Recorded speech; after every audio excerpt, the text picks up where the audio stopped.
오늘 1절 말씀은요, 삼손이 가사라는 환락의 도시에 내려가고 가사에 가더니 기생을 보고 기생에게 들어갔다라고 말씀합니다.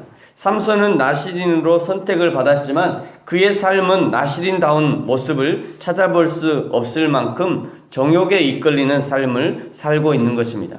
그것은 삼손에게 아주 치명적인 약점이 되었습니다.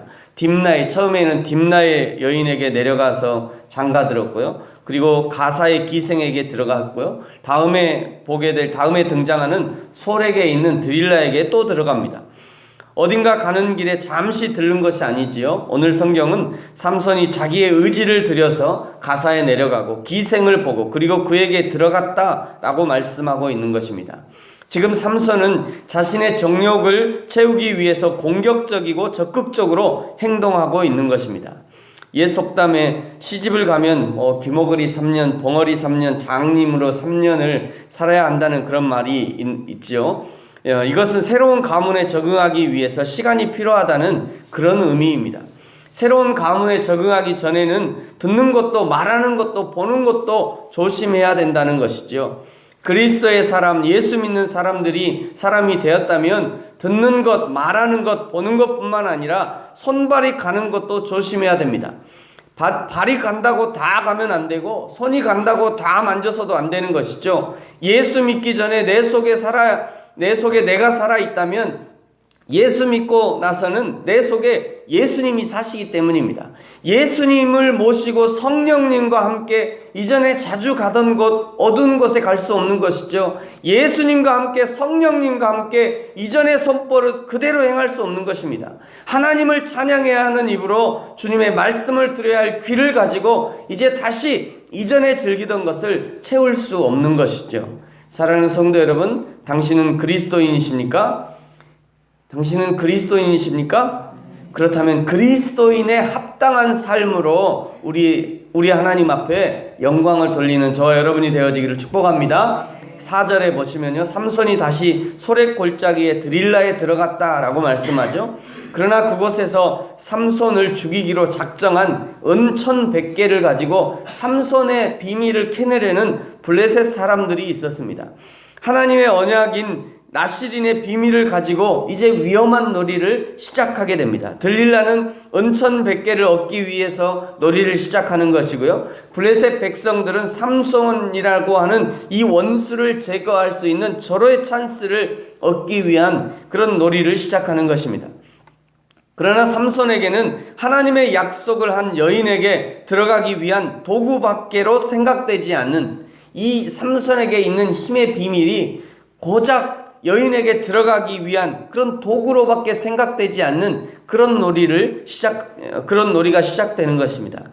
삼손의 힘의 비밀을 찾기 위한 게임이 시작됩니다. 첫 번째는 마르지 않은 새 활줄 7이라고 했습니다. 두 번째는 새 밧줄이라고 얘기합니다. 세 번째는 삼손의 머리털 7가닥을 배틀의 날실에 섞어서 짜면 힘이 없어진다고 얘기합니다.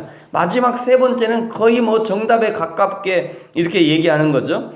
사실 이것은 이렇게 지금 놀이를 할 만한 그런 문제가 아닙니다. 이것은 죽느냐 사느냐의 문제예요. 지금 이 시대의 문제는요, 하나님의 진리의 말씀을 말장난 수준으로 끌어내리는 데 있지 않는가라는 생각을 합니다.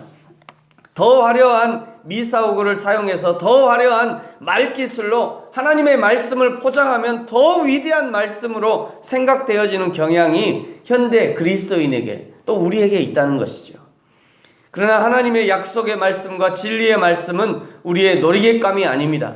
하나님의 말씀은 포장을 잘해야 생명력을 발휘하는 그런 말씀이 아니라는 말씀입니다. 하나님의 진리는 우리의 영혼이 죽느냐 사느냐의 문제인 것입니다. 그래서 사도 바울은요, 디모데전서 1장 4절에 하나님의 진리의 말씀을 가지고 헛된 변론을 하지 말라고 당부하고 있는 것입니다. 지금 이 시대 그리스도인에게 죄의 공격이 애교 어린 장난과 함께 집요하게 몰려오고 있는 것입니다. 그러나 사랑하는 성도 여러분, 들릴라의 품 같은 달콤한 유혹의 자리를 단호하게 박차게 일어나는 저와 여러분이 되어지기를 축복합니다. 오늘 15절과 16절은요, 마침내 무너져 내리는 삼손을 잘 보여주고 있습니다. 삼손은 눈물을 쏟으면서 자신의 힘의 출처를 캐묻는 들릴라에게 결국 비밀을 누설하고 맙니다. 사랑의 아픔이 기어코 삼손을 몰락의 길로 몰아넣는 것이죠. 삼손에게 들릴라의 품은 하나님의 사랑을 배반하게 하는 그런 함정이었던 것입니다. 저와 여러분에게 들릴라의 품은 무엇입니까? 깊이 번뇌하면서도 과감하게 떠나지 못하는 정욕의 품은 무엇입니까? 안 된다고 생각하면서도 어느 순간에 습관처럼 무너져 내리는 그것이 들릴라의 품일 것입니다.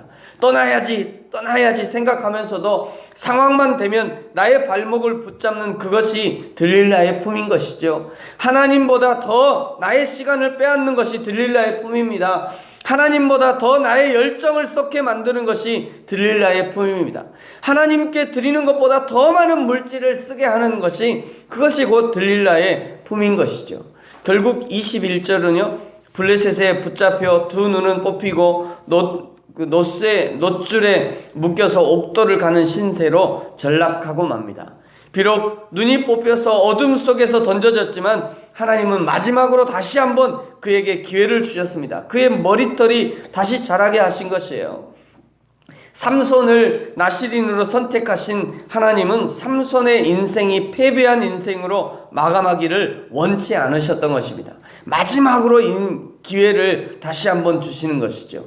오늘 마지막으로 30절 같이 한번 읽겠습니다. 30절입니다. 시작.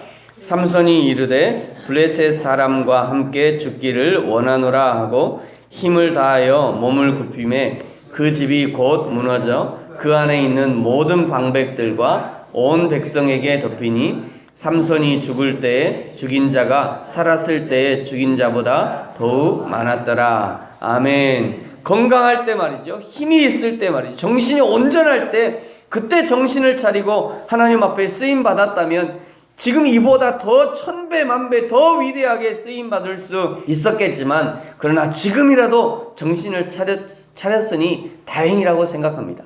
삼손이요, 어제 저희 아내가 이런 얘기 하더라고요. 이거 읽어보면서 삼손이 22년이나 사사로 있었군요.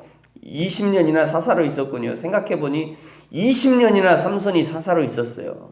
사사로 있는 그 20년 동안 내내 그냥 정욕을 쫓아서 놀다가 살다가 방탕하다가 결국 마지막 순간에 한 번 힘 낑 쓰고는 죽은 거예요.